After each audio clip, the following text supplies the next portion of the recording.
ಅಯ್ಯೋ, ನನ್ನ ಮಗಳಿಗೆ ಜೀವ ಕೊಡಿ, ನನ್ನ ಮಗಳ ಪ್ರಾಣ ಕೊಡಿ, ಸಾಕು, ನಾನು ಯಾರ ಮೇಲೇನೂ ಕಂಪ್ಲೇಂಟ್ ಮಾಡಲ್ಲ ಅಂತ ಚಿಕ್ಕಬಳ್ಳಾಪುರ ನಗರ ಪೊಲೀಸ್ ಠಾಣೆ ಮುಂದೆ ತಾಯಿಯ ಆಕ್ರಂದನ ಮುಗಿಲು ಮುಟ್ಟಿದೆ.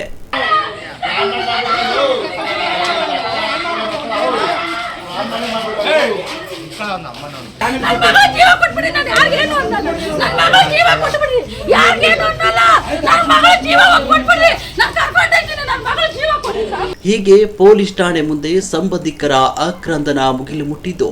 ಇದಕ್ಕೆಲ್ಲ ಕಾರಣ ಏನು, ಇದರ ಸತ್ಯಾಸತ್ಯತೆ ಎಂಬುದು ನಿಗೂಢವಾಗಿರುವ ವಿಚಾರ.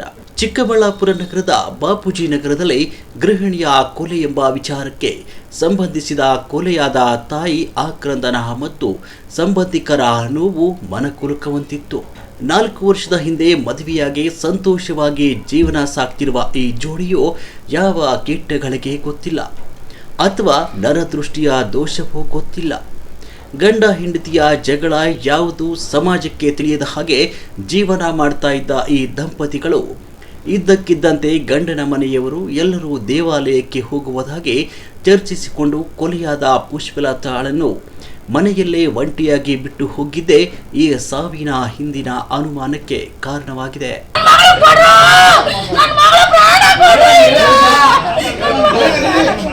4 ವರ್ಷದ ಹಿಂದೆ ಇಷ್ಟವಿಲ್ಲದ ಮದುವೆ ಮಾಡಿದ ಕುಟುಂಬಸ್ಥರು ಗಂಡ ಮತ್ತು ಅವರ ಮನೆಯವರ ಕಡೆಯಿಂದ ವರದಕ್ಷಿಣೆ ಕಿರುಕುಳ ಸದಾ ಮಾಡ್ತಿದ್ರು ಅಂತ ಕೊಲೆಯಾದ ಪುಷ್ಪಲತಾಳ ಸೋದರ ಮಾವ ತಿಳಿಸಿದ್ದಾರೆ. ಈ ವಿಚಾರವಾಗಿ ಒಬ್ಬಳನ್ನೇ ಮನೆಯಲ್ಲಿ ಬಿಟ್ಟು ಫ್ರೀ ಪ್ಲಾನ್ ಮುಖಾಂತರ ನಮ್ಮ ಮಾವನ ಮಗಳನ್ನು ಕೊಲೆ ಮಾಡಿಸಲು ಅವರ ಕುಟುಂಬದವರು ಸುಪಾರಿ ಕೊಟ್ಟು ಈ ಕೃತ್ಯ ಮಾಡಿದ್ದಾರೆ ಅಂತ ಆರೋಪಿಸಿದ್ದಾರೆ. ಮಾವನ ಮಗಳು ಸೋದರ ಮಾವ ಆಗ್ಬೇಕು. ನಾನು ಇವಾಗ ಒಂದು 4 ವರ್ಷ ಆಯ್ತು ಸರ್ ಮದುವೆಯಾಗಿ 4 ವರ್ಷ ಆಯ್ತು. ಸುಮಾರು 7 ತಿಂಗಳಿಗೆ ಜಗಳ ತೆಗೆದ್ರು. ವರದಕ್ಷಿಣೆ ಕಿರುಕುಳ ಅಂತ ಅಂದ್ರೆ ಟಾರ್ಚರ್ ಮಾಡಿದ್ದಾರೆ. ಅವ್ರಿಗೆ ಇಷ್ಟ ಇದ್ದವರು ತಂದೆ ತಾಯಿ ಏನ್ ಮಾಡಿ ಬಲವಂತ ಮಾಡಿ ಅವ್ರಿಗೆ ಮದುವೆ ಮಾಡಿದ್ದು. 7 ತಿಂಗಳಿಗೆ ಕರೆಕ್ಟಾಗಿ ಜಗಳ ತೆಗೆದು ಮನೆ ಕಳ್ಸಿದ್ರು ಸರ್. ಅವಳು ಆಚರಣೆಗೆ ಅಂತ ಬಂದವಳು 2 ತಿಂಗಳು 3 ತಿಂಗಳು ಮನೇಲೇ ಇದ್ಲು. ಕರ್ಕೊಂಡು ಹೋಗಿಲ್ಲ ಅವಳನ್ನ.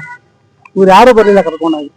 ಅವಳ ಮೇಲೆ ಅಫೆನ್ಸಿಗೆ ಹೆಂಗೆ ಅನ್ಬಿಟ್ಟು ಜಗಳ ಮಾಡಿ ಅವಳ ಮೇಲೆ ಗೂಬೆ ಕೂರಿಸಿ, ಯಾಕಂದ್ರೆ ಇವ್ರನ್ನ ಬಿಡ್ಬೇಕಲ್ಲ ಆಚೆ ಕಡೆಗೆ, ಇವನ್ನ ಬಿಟ್ಬಿಟ್ಟು ಬೇರೆ ಇನ್ನೊಂದು ಮದುವೆ ಮಾಡೋಣ ಅಂತ ಪ್ಲಾನ್ ಮಾಡಿದ್ರು ಅವಾಗಲಿಂದ ಅವರು.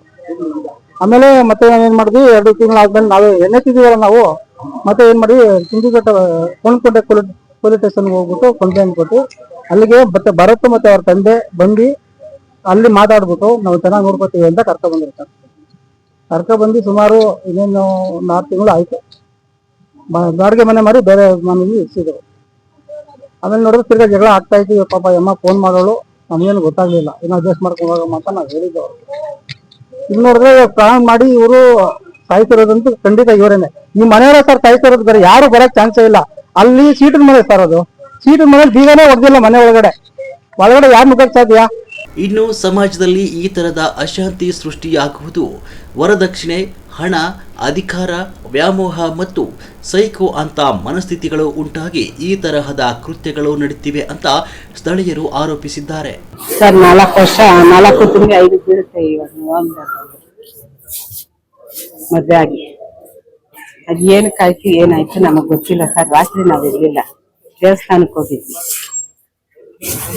ನಾವು. 4 ದಿನ ಮುಂಚೆನೆ ಬುಕ್ಕಿಂಗ್ ಮಾಡ್ಕೊಂಡಿದ್ವಿ. ಇವತ್ತು ದೇವಸ್ಥಾನ ಓಪನ್ ಅಂತಂದ್ಬಿಟ್ಟು ಕೇರಳದಲ್ಲಿ, ಅದೇನು 15 ದಿನ ಅಷ್ಟೇ ತೆಗಿಯೋದು ಅಂತಂದ್ಬಿಟ್ಟು ಆ ಹುಡ್ಗಿನ ಕರೆದ್ರೆ ನಾನು ಬರಲ್ಲ ಅಂದ್ವಿ. ಅದಕ್ಕೆ ನಾವು ವರ್ಕ್ ಇದೆ ಬರಲ್ಲ ಅಂದಿದ್ದಕ್ಕೆ ನಾವೇ ನಮಗ್ ಫೋನ್ ಬಂದಿದ್ದು ಈ ತರ ಆಗಿದೆ ಅಂತ. ಅಂದ್ರೆ ಆ ಹುಡ್ಗಿ ಇದಾಗಿದೆ ಅಂತ ನಮ್ಗೆ ಹೇಳಲಿಲ್ಲ. ಏನೋ ಈ ತರ ಕಳ್ತನ ಆಗಿದೆ ಅಂತ ಹೇಳಿದ್ರು. ನಮ್ಗೆ ಇಲ್ಲಿ ಬರೋವರ್ಗು ಏನು ಗೊತ್ತಿಲ್ಲ. ಇಲ್ಲಿ ಬಂದ್ಮೇಲೆ ಗೊತ್ತಾಗಿದೆ. ಟೈಮ್ ನನಗೆ ಗೊತ್ತಿಲ್ಲ, 4:15 5 ಗಂಟೆ ಆಗಿರುತ್ತೆ ಸರ್ ನಾವು ಬರೋಷ್ಟು. ನಾವು ಹತ್ತತ್ರ 300 ಕಿಲೋಮೀಟರ್ ಹೋಗಿದ್ವಿ ಸರ್. ಅಲ್ಲಿಂದ ವಾಪಸ್ ಬಂದ್ವಿ ಕೇಳ್ಕೊಂಡು. ಏನಿಲ್ಲ ಸರ್, ಚೆನ್ನಾಗೇ ಇದ್ವಿ, ಆರಾಮಾಗಿ ಇದ್ವಿ. 100 ವರ್ಷ ಬದುಕಿ ಬಾಳ್ಬೇಕಾಗಿರುವಂತಹ ಇಂತಹ ಜೋಡಿಗಳ ಚಿಗುರುವ ಮುನ್ನಡೆ ಕಮರಿ ಹೋಗುವ ಹಾಗೆ ನಡೆಯುತ್ತಿರುವುದು ಹೆತ್ತ ತಂದೆ ತಾಯಿಗಳ ಕರುಳು ಎನ್ನುವಂತೆ ಆಗ್ತಿತ್ತು. ಇನ್ನಾದರೂ ಇಷ್ಟವಿಲ್ಲದ ಬಂಧನಗಳನ್ನು ಪೋಷಕರು ಒತ್ತಾಯಿಸಬಾರದು. ಸಾಮಾಜಿಕ ಪಿಡುಗುಗಳಂತಹ ವರದಕ್ಷಿಣೆ, ತಾರತಮ್ಯ ಇಂಥವುಗಳನ್ನು ಸರ್ಕಾರಗಳು ಮತ್ತು ರಕ್ಷಣೆ ಕೊಡುವ ಪೊಲೀಸರು ಕಾಲಕಾಲಕ್ಕೆ ಆರ್ಥಿಕಬೇಕು ಅಂತ ಸಮಾಜದ ಕಳಕಳಿಯಾಗಿ ಕೋರಲಾಗ್ತಿದೆ. ಯಾವ ಹೆಣ್ಮಕ್ಳು ಇಂತ ನೋವು ಬೇಡ, ಯಾವ ಹೆಣ್ಮಕ್ಳು ಇಂತ ಕರ್ಮ ಬೇಡ, ಯಾವ ಹೆಣ್ಮಕ್ಳು ಇಂತ ಕರ್ಮ ಬೇಡ ಬೇರೆ. ನಾ ಬೆಂಗಳೂರವ್ರೆ, ಅವ್ರ ಅಣ್ಣ ತಮ್ಮದಿರ ಅಮ್ಮನ ಅಣ್ಣ ತಮ್ಮಂದಿರೇ. ನಾನು ಇದ್ದಿ ಅಲ್ಲವ್ರೆ ನಮ್ಮ ತಾಯಿ ಮನೆ ಹತ್ರ ನಾನು ಇದ್ದೀನಿ ಮಾಡಿ ಅಂತ ಅಂದ್ರು.